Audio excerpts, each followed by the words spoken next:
memberikan Roh Kudus-Mu kepada kami semua Tuhan, sehingga pertemuan lewat voice call group di Telegram ini bisa menjadi berkat buat kami semua, dan kami percaya juga bahwa Roh Kudus-Mu memberikan pengertian kepada kami, sehingga kami bisa mengerti apa itu konsep keselamatan yang benar menurut Alkitab. Terima kasih, dalam nama Yesus kami berdoa, amin. Nah, ini karena udah direkam, jadi nanti bisa sambil didengar-dengar juga, diulang-ulang juga. Nah, saya pengen mulai pertama itu dari definisinya dulu. Jadi pertama itu istilah konsep keselamatan itu atau pengetahuan keselamatan itu ada bahasa Yunaninya, istilahnya yaitu soteriologi. Ini adalah gabungan dari dua kata, yaitu soteria dan logos. Nah, soteria sendiri itu tulisannya SOTERIA. Soteria artinya itu pembebasan atau pelepasan, juga pemeliharaan atau pengawetan atau penjagaan. Jadi ada dua makna, soteria dan logos itu sendiri artinya adalah penuturan atau pengajaran. Nah, dalam Alkitab sendiri, istilah soteria ini dipakai berhubungan dengan pembebasan secara material temporal dari bahaya, ketakutan sesuatu yang akan terjadi seperti penahanan, penangkapan, dan lain-lain. Dia juga bisa bersifat nasional, seperti di Lukas 1 ayat 69 dan Kisah Para Rasul 7 ayat 25. Namun juga bisa bersifat personal, seperti di Kisah Para Rasul 27 ayat 34. Nah, lalu yang kedua itu berhubungan dengan rohani dan pelepasan kekal yang dijanjikan oleh Allah bagi yang percaya melalui pertobatan dan iman dalam Kristus Yesus. Ayatnya itu ada di Kisah Para Rasul 4 ayat 12. Dan yang ketiga, itu pengalaman masa sekarang melalui kuasa Allah yang melepaskan diri kita dari perbudakan dosa. Ayatnya ada dua, pertama di Filipi 2 ayat 12, lalu yang kedua itu di 1 Petrus 1 ayat 9. Jadi intinya adalah kita dilepaskan secara fisik maupun rohani supaya kita mengalami pemeliharaan dan penjagaan Tuhan sampai pada kekekalan. Nah, itu yang tadi bahasa Yunani. Bahasa Yunani ini adalah bahasa aslinya Alkitab Perjanjian Baru. Nah, ada satu lagi bahasa yang dipakai untuk penulisan Alkitab, yaitu bahasa Ibrani. Nah, bahasa Ibrani sendiri punya beberapa kata untuk keselamatan. Yang pertama itu kata kerja sozo. Sozo, S-O-Z-O. Artinya adalah menjadi sehat, menyembuhkan, menyelamatkan, mengawetkan. Nah, kalau kaitannya dengan manusia berarti menyelamatkan diri dari kematian atau mempertahankan hidup. Nah, keselamatan ini kan pasti ada kaitannya dengan anugerah Allah dalam hidup kita. Seperti yang tertulis di dalam Efesus 2 ayat 8-9. Nah, kata anugerah Allah sendiri dalam bahasa Ibrani itu yang pertama itu artinya adalah ken. Kata yang mewakili anugerah Allah itu adalah KHEN, ken. Itu kata bendanya, kata kerjanya adalah kanan. KHNANAN. Artinya adalah membungkuk atau merendahkan diri, yang meliputi pengertian menurunkan perhatian atau kasih. Nah, kasih karunia Allah kepada manusia ini, kata ken ini bisa dilihat di Keluaran 33 ayat 13, lalu Keluaran 34 ayat 6-9. Kemudian Yeremia 31 ayat 2 dan Zakaria 12 ayat 10. Jadi kesimpulannya kata ken ini, KHEN ini adalah pemberian yang cuma-cuma dari yang superior yaitu Allah kepada yang inferior yaitu manusia, yaitu sesuatu yang tidak disangka-sangka dan tidak ada kelayakan sama sekali dari si penerima tersebut. Lalu yang kedua itu kata keset. Keset ini KHESED, keset, atau disebut juga karis. KHARIS. Jadi seseorang yang memberi anugerah ini punya 3 syarat, yaitu yang pertama terlibatnya perasaan yang dalam, lalu yang kedua melibatkan pengertian hubungan yang intim antara Allah dan manusia, baik itu perseorangan maupun secara kelompok, karena perjanjian unilateral. Nah, tadi saya dengar khotbah di tempat saya itu, perjanjian unilateral itu di Kejadian 15. Jadi Kejadian 15 itu, nah itu Kejadian 15 itu perjanjian antara Allah dengan Abram. Jadi kalau dilihat di sini itu ayat yang menggambarkan perjanjian unilateral itu adalah di Kejadian 15 ayat 9 sampai 10, dan detailnya itu ada di ayat 17 sampai 21. Jadi perjanjian unilateralnya itu Allah berjanji kepada Abram, dan kalian nanti bisa lihat detailnya sendiri. Jadi di situ Allah menjanjikan pada Abraham hal yang tidak dapat dia penuhi, makanya itu Allah memenuhi perjanjian tersebut sendiri. Nah, yang ketiga, kesimpulannya adalah anugerah Allah itu kokoh dan tahan uji. Jadi gagasan kesetiaan adalah rahmat yang menguasai hubungan tersebut. Nah, kesimpulannya kata keset ini merupakan aspek anugerah kesetiaan, panjang dan sabar dan kasih karunia Allah terhadap manusia yang dinyatakan dalam pengadaan jalan selamatan di dalam Yesus Kristus. Nah, konsep yang pertama mengenai keselamatan itu, yang pertama adalah konsep pilihan. Nah, konsep pilihan sendiri ada di dalam Alkitab. Kita buka dulu, saya bacakan juga di Efesus. Efesus 1 ayat 4 sampai 5. Sebab di dalam Dia ini, Dia Yesus, Allah telah memilih kita sebelum dunia dijadikan, supaya kita kudus dan tak bercacat di hadapannya. Dalam kasih, Ia telah menentukan kita dari semula oleh Yesus Kristus untuk menjadi anak-anaknya sesuai dengan kerelaan kehendaknya. Nah, saya lanjutkan juga ke ayat 6-nya. Supaya terpujilah kasih karunia-Nya yang mulia, yang dikaruniakannya kepada kita di dalam Dia yang dikasihinya. Lalu ayat yang kedua, mengenai konsep pilihan itu ada di Roma 8 ayat 30.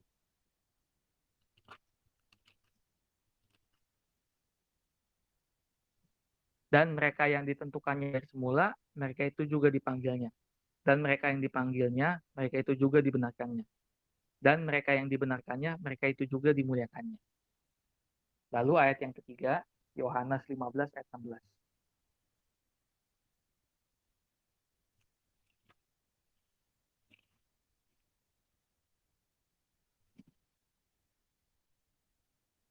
Bukan kamu yang memilih aku, tetapi akulah yang memilih kamu. Dan aku telah menetapkan kamu supaya kamu pergi dan menghasilkan buah, dan buahmu itu tetap. Supaya apa yang kamu minta kepada Bapa dalam namaku, diberikannya kepadamu. Jadi, pilihannya Tuhan atas kita itu pasti didasarkan pada rencana Tuhan atas hidup kita semua. Karena saya yakin di antara kita semua ini, semua yang sudah dipanggil sama Tuhan ini, kita semua pasti Tuhan punya tujuan masing-masing atas hidup kita. Tuhan punya rencana masing-masing atas hidup kita. Maka dari itu kita dipilih oleh Allah. Jadi kita dipilih oleh Allah itu karena Allah punya rencana atas hidup kita, dan itu semua adalah hasil dari kedaulatan dan kasih-Nya Allah. Jadi Allah itu kasih, dalam kasih sudah menentukan kita. Yang kedua, Allah itu maha tahu dan berdaulat. Yang ketiga, Allah memilih kita itu berdasarkan pada hikmahnya sendiri. Dan pada akhirnya yang saya lihat sendiri juga, kalau kita melihat hidup kita itu seperti garis, ternyata Tuhan sendiri melihat hidup kita itu seperti titik. Jadi Tuhan sudah tahu apa yang akan terjadi dalam hidup kita itu dari awal sampai akhir. Karena itu saya bilang tadi, Allah itu maha tahu dan berdaulat atas hidup kita. Nah, itu konsep yang pertama mengenai pilihan. Jadi kita sendiri di sini semua dipanggil dan dipilih itu untuk diselamatkan karena ada tujuan yang mulia bagi Allah dalam hidup kita. Lalu yang kedua itu konsep pengganti atau substitusi. Nah, konsep pengganti ini ada di dalam Alkitab itu pertama kali diawali dari Perjanjian Lama. Jadi di Perjanjian Lama itu Allah sudah tahu bahwa manusia itu berdosa. Karena kejadian 3 kan, kejadian 3 itu manusia jatuh ke dalam dosa. Tapi di situ di ayat 21, kejadian 3 ayat 21, dan Tuhan Allah membuat pakaian dari kulit binatang untuk manusia dan untuk istrinya. Itu, lalu mengenakannya kepada mereka. Nah, di situ Allah sudah memulai konsep pengorbanan untuk penggantian dosa. Nah, menariknya di sini bahwa yang namanya korban yang ditetapkan Allah itu pada perjanjian lama itu adalah korban binatang. Yang mana itu tidak setara dengan manusia. Jadi perjanjian lama itu penuh dengan korban yang hanya sebagai simbol untuk korban yang lebih besar lagi, yaitu Tuhan Yesus Kristus yang mati di kayu salib untuk menggantikan kita. Sebenarnya kita semua di sini pantas dihukum. Kita semua pantas menerima muka Allah karena kita semua berdosa dan kita semua sudah kehilangan kemuliaan Allah.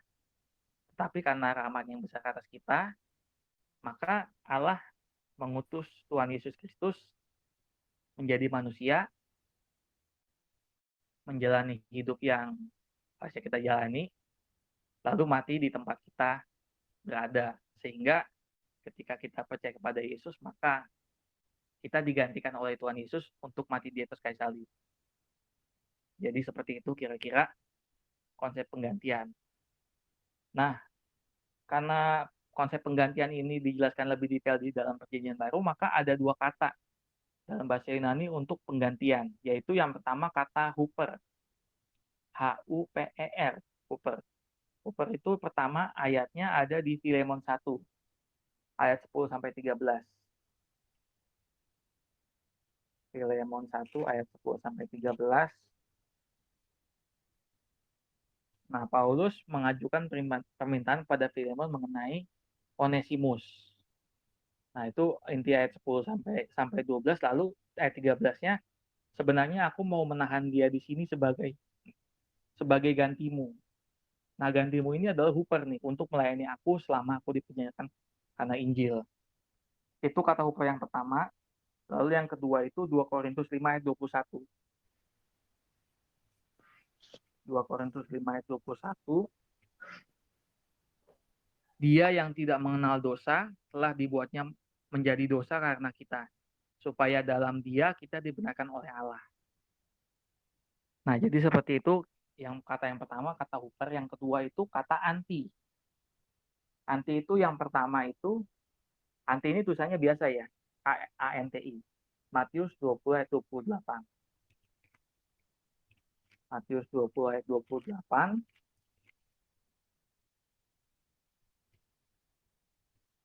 Sama seperti anak manusia datang bukan untuk dilayani, melainkan untuk melayani dan untuk memberikan nyawanya menjadi tebusan. Baginya itu anti itu, ganti. Bisa diterjemahkan juga ganti.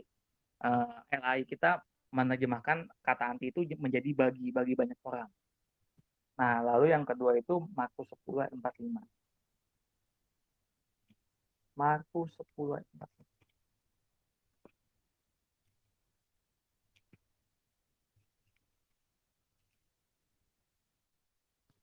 Nah, ayatnya sama juga.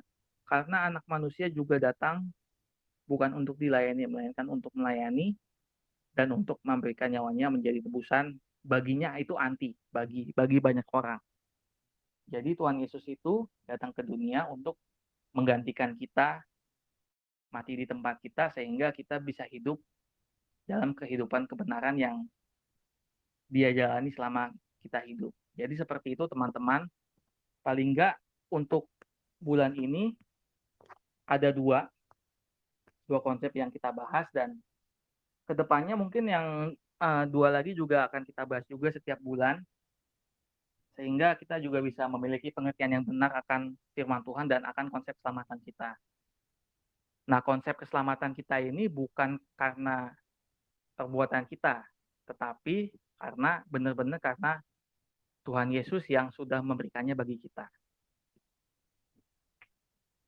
Sekian untuk penjelasan pada kali ini, dan saya rasa kalau misalnya mau diulang lagi, mungkin nanti Rafael bisa mencantumkan rekamannya di grup. Sekian, dan saya kira kita masuk ke sesi tanya jawab kali ya. Terima kasih. Oke, terima kasih banyak Bang Yosua atas penjelasannya. Mungkin di sini ada teman-teman yang ingin melontarkan pertanyaan seputar tentang konsep keselamatan. Ya, teman-teman bisa on mic kalau ingin melontarkan pertanyaan biar dijawab sama Bang Yosua.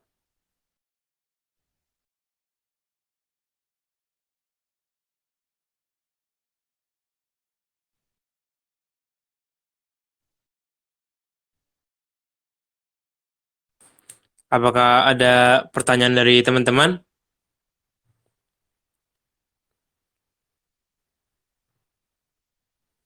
Gimana teman-teman? Apakah ada pertanyaan?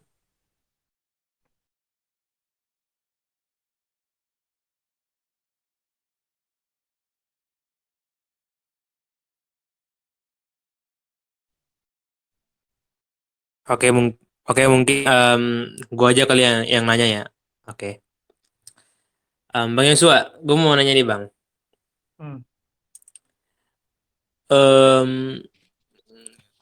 Kalau bagi iman Kristen ya, Yesus itu adalah kan satu-satunya apa kalau bisa dibilang juru selamat lah, salah satunya jalan untuk memperoleh keselamatan ya kan. Iya. Nah, em, karena yang tadi gue denger tuh lu bilang kayak nyinggung ayat tentang pada awalnya, pada mulanya sebelum dunia diciptakan tuh, maksudnya sebelum kita diciptakan tuh Tuhan tuh sudah ini kan, udah apa, udah mengatur lah ya kan kita masuk surga atau neraka. Nah, gimana nih Bang nasibnya orang-orang yang kalau bisa dibilang orang-orang pedalaman gitu, orang-orang yang nggak pernah disentuh oleh misionaris atau penginjil gitu. Jadi dia em, nggak tahu gitu, nggak tahu keselamatan tersebut gitu, nggak tahu Kristen lah intinya gitu. Nah, itu apakah Tuhan membinasakan mereka gitu Bang? Atau gimana Bang? Hmm. Kalau gue sendiri sih melihatnya dari Alkitab dulu. Jadi Alkitab itu uh, bilang, kita sambil buka juga di Roma ya. Roma 12 ayat Roma 12, Roma 2 ayat 12 sampai 16. Jadi yang pertama itu yang kita mesti paham juga, Allah itu adil. Gitu. Ini gue bacain juga deh. Roma 2 ayat 12 sampai 16. Sebab semua orang yang berdosa tanpa hukum Taurat akan binasa tanpa hukum Taurat. Dan semua orang yang berdosa di bawah hukum Taurat akan dihakimi oleh hukum Taurat. Karena bukanlah orang yang mendengar hukum Taurat yang benar di hadapan Allah, tetapi orang yang melakukan hukum Tauratlah yang dibenarkan. Apabila bangsa-bangsa lain yang tidak memiliki hukum Taurat oleh dorongan diri sendiri melakukan apa yang dituntut hukum Taurat, maka walaupun mereka tidak memiliki hukum Taurat, mereka menjadi hukum Taurat bagi diri mereka sendiri. Sebab dengan itu mereka menunjukkan bahwa isi hukum Taurat ada tertulis di dalam hati mereka, dan suara hati mereka turut bersaksi, dan pikiran mereka saling menuduh atau saling membela. Hal itu akan nampak pada hari bila mana Allah sesuai dengan Injil yang kuberitakan akan menghakimi segala sesuatu yang tersembunyi dalam hati manusia oleh Kristus Yesus. Jadi kalau di sini sih yang gue lihat, yang pertama Allah pasti penilaiannya adil. Yang pertama itu. Jadi semua orang itu akan menghadap tata pengadilan Allah, baik itu kita yang percaya pada Tuhan Yesus maupun orang-orang Yahudi yang istilahnya mereka masih melakukan Taurat dan beranggapan bahwa Mesias itu masih belum datang, maupun orang-orang yang memang sama sekali belum pernah dengar Injil sama sekali yang di pedalaman. Yang pertama itu. Yang kedua, sayangnya Alkitab sendiri juga menerangkan bahwa semua manusia itu sudah berdosa.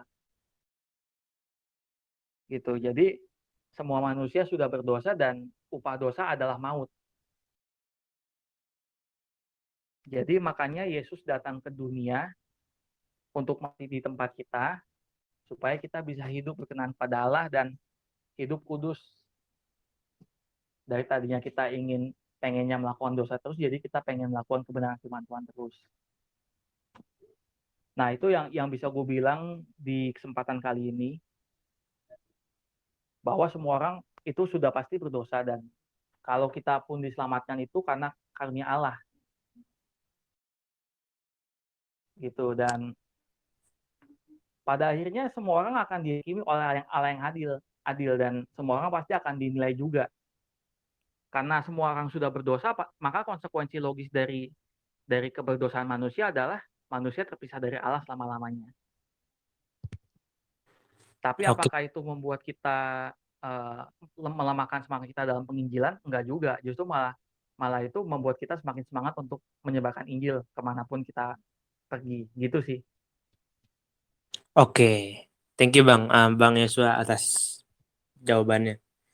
Nah, aku mau nanya lagi nih, kenapa konsep keselamatan Kristen itu kan ya yang pastinya em, jantungnya itu kan maksudnya Yesus kan, karena Yesus gitu kan sudah menebus Hmm. dosa kita, sudah mati di kayu salib. Nah, kenapa harus Yesus gitu yang apa yang maksudnya istilahnya turun ke dunia terus menebus dosa kita, memberitakan firman. Kenapa enggak Allah itu kan berdaulat ya kan, Allah berdaulat maha kuasa. Kenapa dia tidak maksudnya tuh kenapa harus ada penebusan gitu Bang? Yang kayak tadi lu singgung kan bahwa harus ada penebusan gitu. Nah, kenapa Allah tuh merancang harus ada penebusan supaya umat manusia tuh em, bisa apa terhubung lagi lah dengan Allah. Kenapa Bang? Iya, penebusan itu karena buat Allah sendiri sih, kita diampuni itu berarti ada harga yang harus dibayarkan. Nah, konsepnya Allah kayak gitu, Allah adil. Jadi kalau misalnya kita berdosa, ya kita mesti membayar konsekuensi dari dosa tersebut adalah kita mati. Karena upah dosa kan berarti maut tuh. Ya kan? Itu konsep yang pertama, keadilan Allah. Tapi di sisi lain, Allah itu juga Allah yang penuh kasih. Nah, kasih dan keadilan Allah ini bertemu dalam pribadi Tuhan Yesus Kristus. Makanya kita bisa dibilang keselamatan itu gratis, tetapi harganya mahal. Nah, harga yang mahal itu dibayar oleh Allah sendiri. Makanya Tuhan Yesus, firman Allah yang sempurna itu, Allah anak, itu turun mengambil rupa manusia, supaya kita yang tadinya terpisah dengan Allah, dan konsekuensi logisnya dari uh, perbuatan dosa kita, ya kita mesti bayar. Tapi karena kita nggak bisa bayar, nah Allah dengan penuh kasih membayarnya buat kita. Nah, itu yang tadi dimaksud perjanjian unilateral juga. Karena tadi Abraham kan saya sempat singgung di awal tuh, Abraham itu udah pasti dia nggak bisa memenuhi perjanjian dengan Allah karena dia sendiri juga uh, gagal berkali-kali kan. Makanya Allah sendiri ya akhirnya dalam wujud, ada tafsirannya, kita buka ayatnya dulu. Ayat 17 itu ada tafsirannya, jadi perapian yang berasap beserta suhu yang berapi itu wakil dari Allah Tritunggal sendiri lewat diantara potongan-potongan daging tersebut. Jadi karena kita udah pasti nggak bisa, tafsirannya kayak gitu, karena kita udah pasti nggak bisa, maka Allah yang melakukan perjanjian itu sendiri lewat pribadi Tuhan Yesus Kristus. Kayak gitu sih. Oke, oke, oke. Thank you jawabannya. Oke, mungkin ada teman-teman yang ingin nanya gitu sesuai dengan tema kita pada hari ini. tentang konsep keselamatan.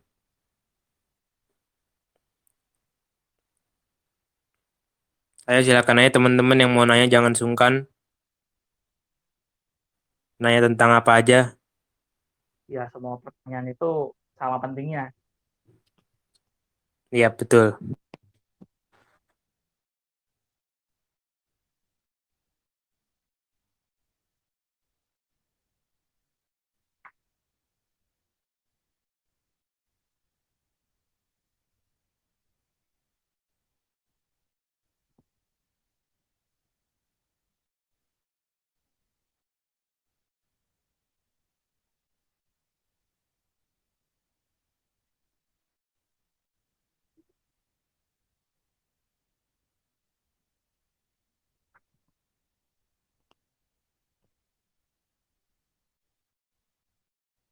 Kalau mungkin teman nggak mau on cam, biar saya buka aja ya apa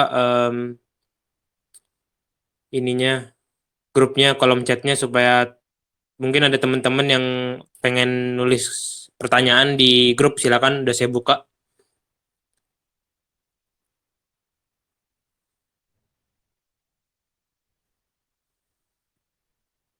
Pas ya boleh nanya juga diketik via chat. Yang silakan teman-teman yang mau nanya diketik aja di kolom komen, kolom chat.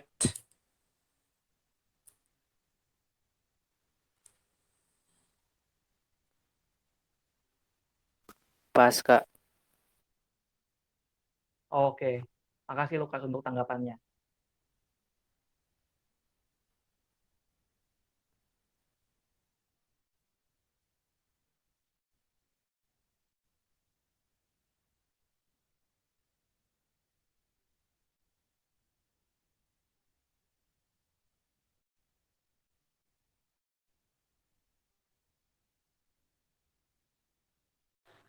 Silakan teman-teman yang ingin bertanya, silakan.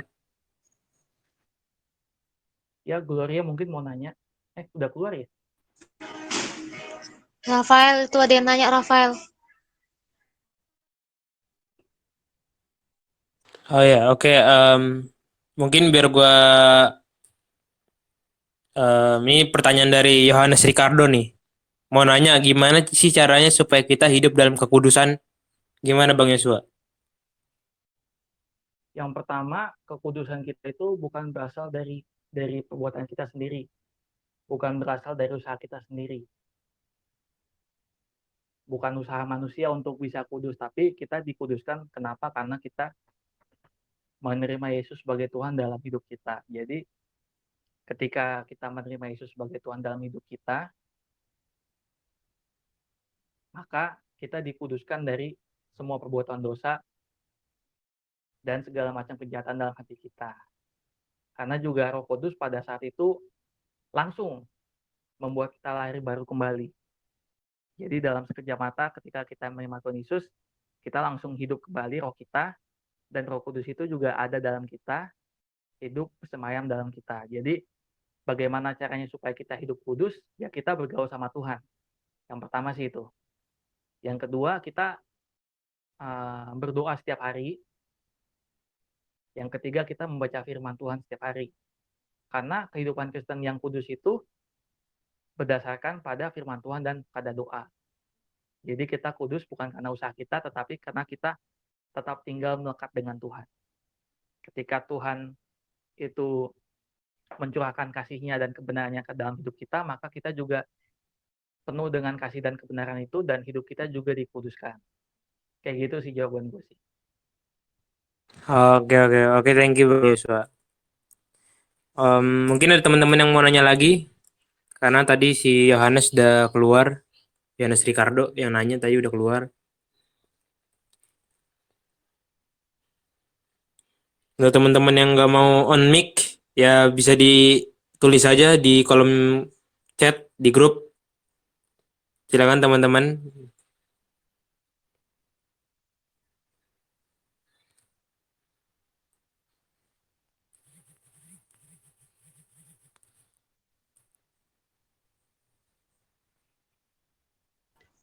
Halo, Silakan. salam bro. Halo Bro Martin. Ya, ya. Wah, konsep keselamatan ya. Bagus juga pertanyaan ini, Bah. Iya, Bang Martin. Iya, tapi saya belum mengikut dari awal sebenarnya tadi, jadi minta maaf ya. Jadi agak Iya, sedikit. nggak apa-apa Bang Martin. Oke, konsep keselamatan. Jadi saya mau bertanya nih ya. Nggak apa-apa ya? Silakan Bang Martin, nggak apa-apa kok. Oke, kalau kita selamat, kan? Kalau kita sudah menerima Yesus Kristus sebagai Tuhan dan Selamat kita, apakah kita sudah berarti sudah hidup sempurna? Terima kasih.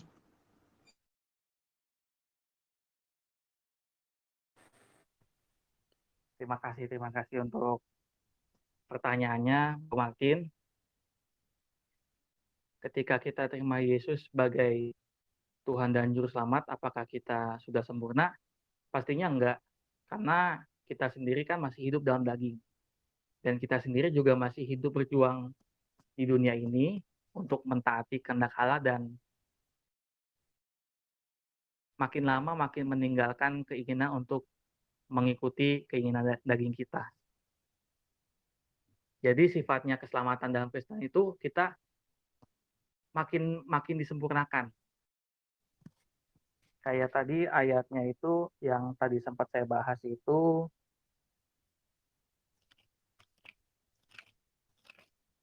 ada di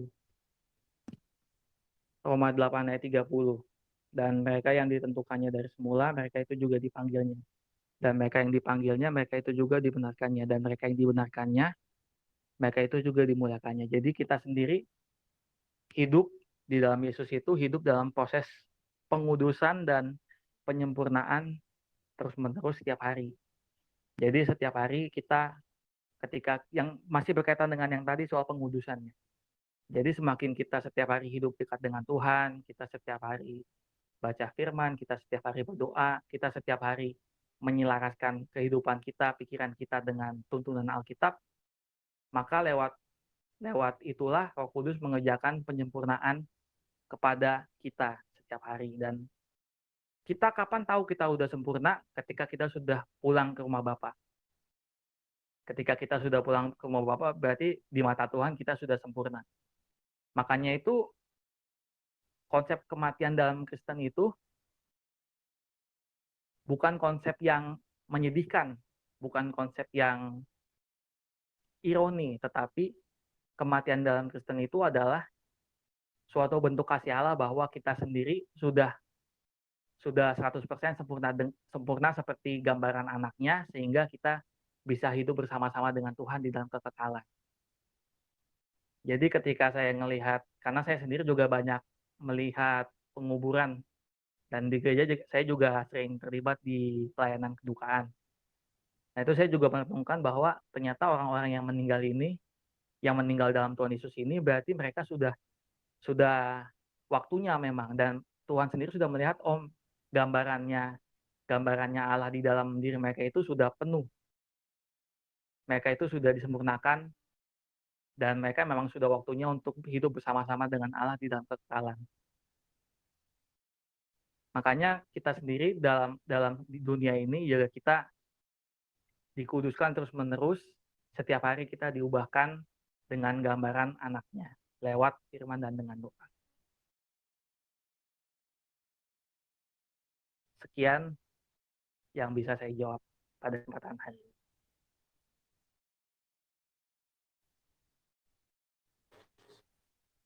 Oke, gimana Bang Martin? Udah dijawab dari Bang Yosua?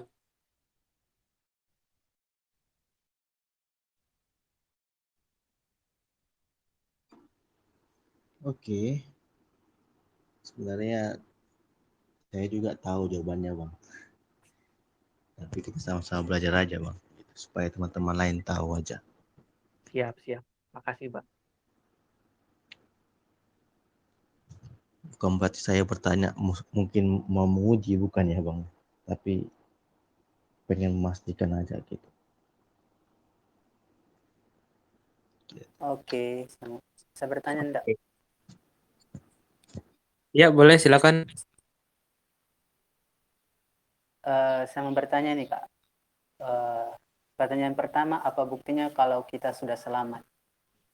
Lalu pertanyaan yang kedua, apakah anak yang baru lahir ketika dia kayak meninggal gitu, apakah dia sudah selamat atau gimana? Itu saja Kak. Oke, makasih Lukas atas pertanyaannya. Silakan Bang Yusuf mungkin mau jawab. Oke.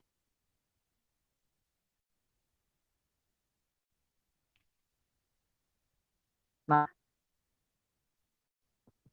pertanyaan pertama, bukti ketika kita selamat, bukti apa sih sebetulnya membuktikan kalau kita sudah selamat? Yang pertama itu ayatnya itu ada di dalam Galatia 4 ayat 6. Galatia 4 ayat 6. Dan karena kamu adalah anak, maka Allah telah menyuruh roh anaknya ke dalam hati kita yang berseru ya Aba ya Bapa. Jadi bukti keselamatan kita itu adalah ketika roh Allah ada di dalam kita dan roh Allah itu berseru di dalam hati kita ya Aba ya Bapa. Jadi bukti keselamatan kita itu buktinya dari Allah sendiri. Pertama itu, yang kedua, hidup kita itu makin lama makin selaras dengan firman Tuhan. Jadi kita tadinya pengen melakukannya keinginan daging terus, tetapi pelan-pelan Tuhan mengubahkan kita. Pengudusan yang terus-menerus itu makin lama makin kita pengennya melakukan kehendak Tuhan dan firman Tuhan aja. Nah, yang pertanyaan kedua itu saya menjawabnya berdasarkan tradisi gereja ya. Karena tradisi gereja itu dari semula itu meyakini bahwa setiap anak-anak ketika mereka lahir ke dunia lalu mereka meninggal, mereka itu dibawa pulang ke pangkuan Bapa. Nah, ayatnya itu saya coba lihat dulu ya.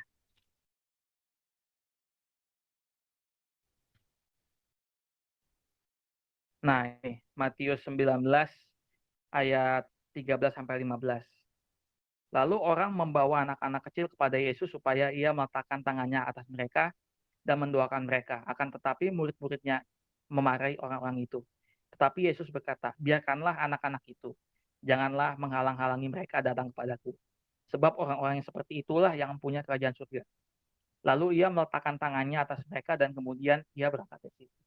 Jadi jawaban saya untuk pertanyaan yang kedua itu berdasarkan tradisi gereja aja sih. Sekian, semoga menjawab. Oke, gimana Bang Lukas atas jawaban dari Bang Yosua?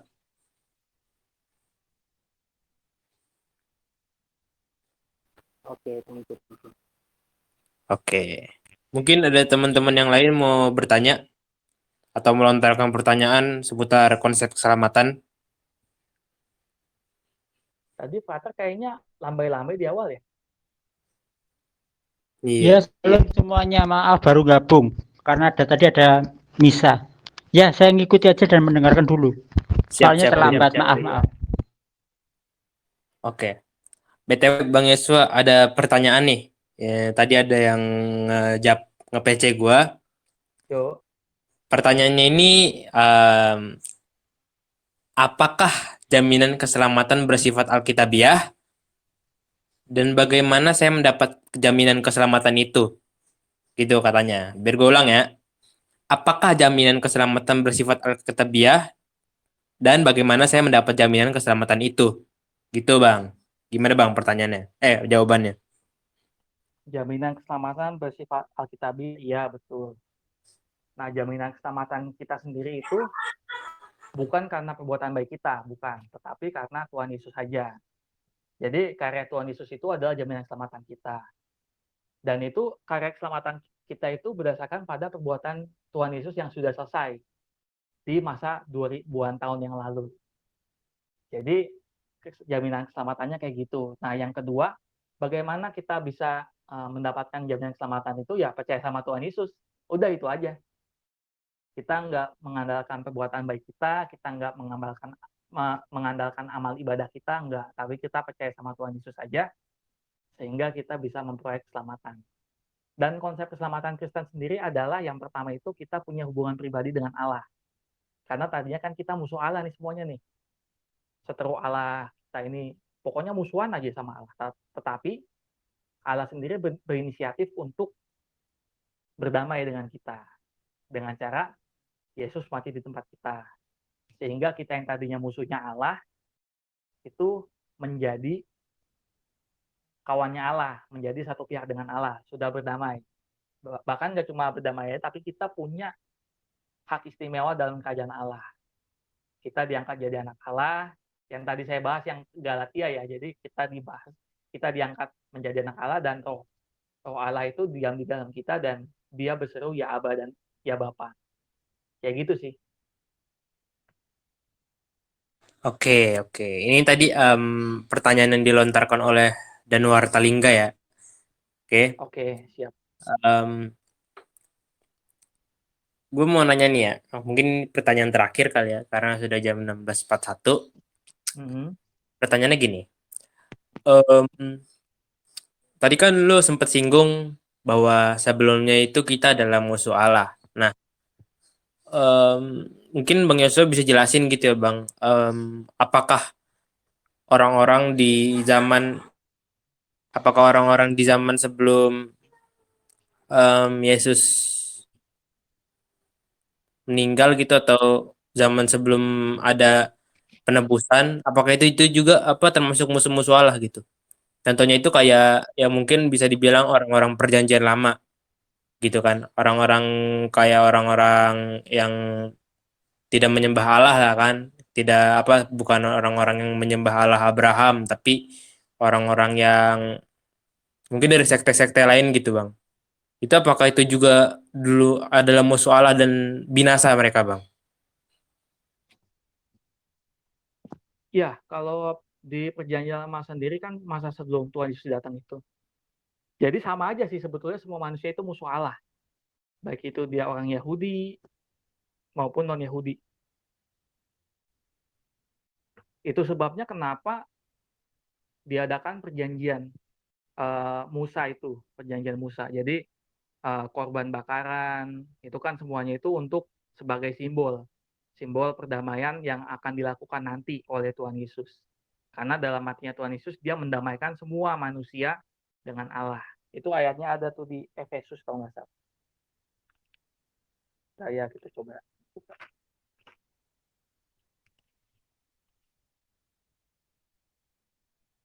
Nah ini nih. Efesus 2 ayat 14 sampai ayat berapa nih? Ayat 18 lah, dari Efesus 2 ayat 14 sampai 18.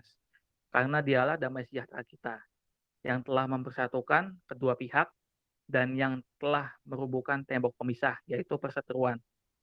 Sebab dengan matinya sebagai manusia, ia telah membatalkan hukum Taurat dengan segala perintah dan ketentuannya, untuk menciptakan keduanya menjadi satu manusia baru di dalam dirinya, dan dengan itu mengadakan damai sejahtera. Dan untuk memperdamaikan keduanya di dalam satu tubuh dengan Allah oleh salib, dengan melenyapkan perseteruan pada salib itu. Ia datang dan memberitakan damai sejahtera kepada kamu yang jauh, maksudnya orang-orang bukan Yahudi, dan damai sejahtera kepada mereka yang dekat, maksudnya adalah orang-orang Yahudi. Karena oleh dia kita kedua pihak dalam satu roh beroleh jalan masuk kepada Bapa. Jadi kayak gitu sih. Jadi Allah itu adil, jadi konsekuensinya udah jelas, satu untuk semua untuk satu. Jadi semua manusia baik itu yang di perjanjian lama maupun yang perjanjian baru itu semuanya musuh Allah, dan satu-satunya cara pendamaiannya adalah melalui kematian Tuhan Yesus Kristus di kayu salib. Dan puji Tuhan, dia nggak cuma mati, tetapi dia bangkit dan hidup selama-lamanya. Kayak gitu sih Rafael yang bisa gue jawab. Oke, terima kasih banyak Bang Yosua atas jawabannya. Ya mungkin cukup segitu aja ya sesi tanya jawab kita, dan ya mungkin kita akan mengakhiri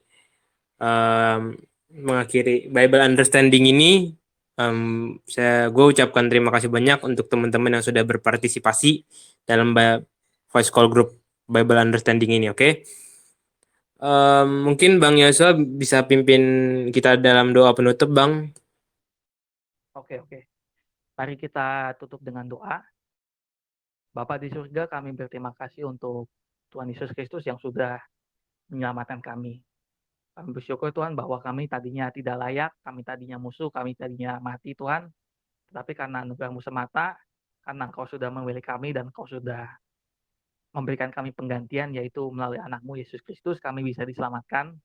Dan hamba berdoa juga supaya setiap pendengar di voice call group ini bisa mengerti benar, mengerti dengan jelas Tuhan konsep keselamatan yang alkitabiah.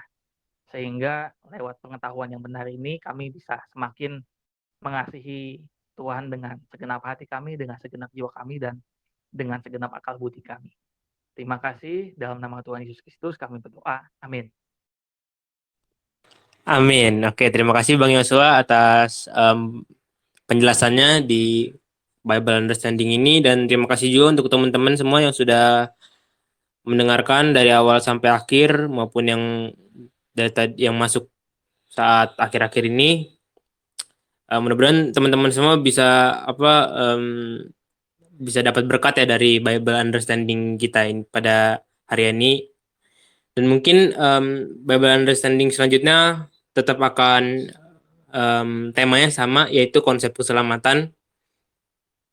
Karena konsep keselamatan Kristen itu benar-benar sangat luas sekali, dan itu adalah konsep keselamatan ini kalau bisa dibilang adalah ini ya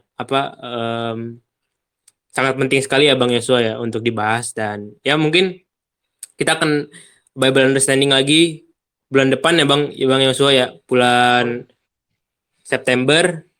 Oke. Ya, see you ya teman-teman. Oke, terima kasih teman-teman. Sampai jumpa di next Bible Understanding. Oke, saya bubarin ya. TN. Oke Kak, thank you. Thank you. Ya.